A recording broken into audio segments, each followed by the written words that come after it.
Hello, everyone, and welcome back to the English Listening Podcast. I am your host, Sophie. Today, we are going to solve a problem that almost every English learner faces. Imagine you are in a meeting or talking to a friend. They say something that you do not agree with. In your mind, you want to say, "No, you are wrong," or "I don't like that idea." But in English culture, being that direct can often sound aggressive or even rude. If you speak too directly, people might think you are angry even if you are just being honest. We call this the directness trap. Many students fail to move to the advanced level because they haven't learned how to soften their language. Today, I am going to give you the solution. I will teach you the exact phrases native speakers use to disagree politely while keeping the conversation friendly. By the end of this 10-minute session, you will have the confidence to say no without ever losing a friend or upsetting a colleague. First, why is it so hard to disagree in English? In many cultures, directness is a sign of honesty, but in British and American culture, we use something called hedging. Think of it like a pillow. If you throw a stone at someone, it hurts, but if you wrap that stone in a soft pillow, it is safe. Our phrases today are the pillows for your opinions. Let's look at category 1, disagreeing in a professional setting. Imagine your boss says, "I think we should work on Saturdays." If you say, "No, that's a bad idea," the room will go silent. Instead, we use the validation bridge. This is where you first pretend to understand their point before you give your own. A common phrase is, "I see where you're coming from. However," I see where you're coming from means I understand your perspective. However is a professional way to say but. When you put them together, it sounds balanced. Another great version is, "I appreciate your point of view, but I have a slightly different perspective." Notice the word slightly. We use minimizers like slightly or a little bit to make our disagreement seem smaller. It is a secret trick native speakers use every day. Now, let's move to category 2, casual conversation. Suppose a friend says, "That new movie was the best film of the year." If you hated it, don't say, "It was terrible." Use the softening phrase, "I'm not so sure about that, to be honest." This is a classic way of saying "I disagree" without fighting. You are simply saying you have doubts. You could also say, "I see what you mean, but I found it a bit slow." Again, notice the word bit. If you say "it was slow," it's a fact. If you say "it was a bit slow," it's just a soft opinion. Category 3 is very important, refusing an invitation. If someone asks, "Can you help me tonight?" and you say, "No, I can't," it sounds like you don't care. Instead, use the apology buffer. Start with, "I'd love to, but..." For example, "I'd love to help out, but I'm actually tied up with something else right now." Tied up is a great idiom that means you are busy. It suggests you want to help, but you physically cannot. It protects the relationship.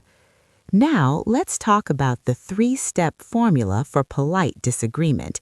If you forget the phrases, just remember these 3 steps. Step 1, acknowledge. Use phrases like, "That's an interesting point." Step 2, the pivot. Use words like "but" or "at the same time." Step 3, the alternative. Give your opinion. For example, "That's an interesting point, but at the same time, we have to consider the budget." By following these 3 steps, you never sound like you are fighting. You sound like you are brainstorming. Now, we are going to do our shadowing practice. This is the most important part of the video. I will read 10 essential phrases for polite disagreement. I will read each one twice, first at normal speed, then very slowly. I want you to repeat after me both times. Copy the rise and fall of my voice to sound polite. Are you ready? Let's begin. Number 1. I see your point, but I have a different view. Pause. I see your point, but I have a different view. Pause. Number 2. I'm not so sure about that, to be honest. Pause. I'm not so sure about that, to be honest. Pause. Number 3. That's an interesting idea, but let's look at the costs. Pause. That's an interesting idea, but let's look at the costs. Pause. Number 4. Actually, I was thinking of something slightly different. Pause. Actually, I was thinking of something slightly different. Pause. Number 5. I appreciate the offer, but I'm afraid I'm tied up. Pause. I appreciate the offer, but I'm afraid I'm tied up. Pause. Number 6. Could we perhaps consider another approach? Pause. Could we perhaps consider another approach? Pause. Number 7. I understand what you're saying, but I disagree. Pause. I understand what you're saying, but I disagree. Pause. Number 8. I'm not 100% convinced that will work. Pause. I'm not 100% convinced that will work. Pause. Number 9. With respect, I don't think that is the best way. Pause. With respect, I don't think that is the best way.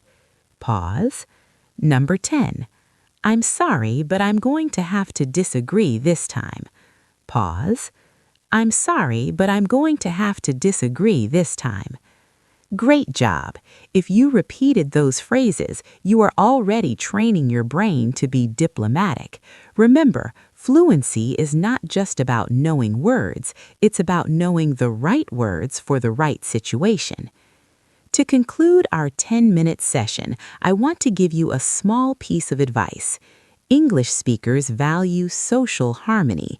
This means we try very hard to have no open conflict in public. If you can master these softening phrases, you will find that people listen to you more. They won't feel attacked, so they won't feel the need to defend themselves. Instead, they will listen to your alternative perspective. Try this today. The next time you disagree with someone, even if it's something small like what to have for dinner, don't say no.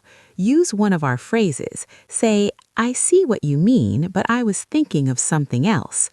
Watch their reaction. You will see that the conversation stays calm and happy. Thank you so much for spending these 10 minutes with me. I know it was a lot of information, but these are the skills that separate a basic learner from an advanced speaker. If you found this helpful, please subscribe to the English Listening Podcast. We are here to help you navigate the tricky waters of the English language with ease.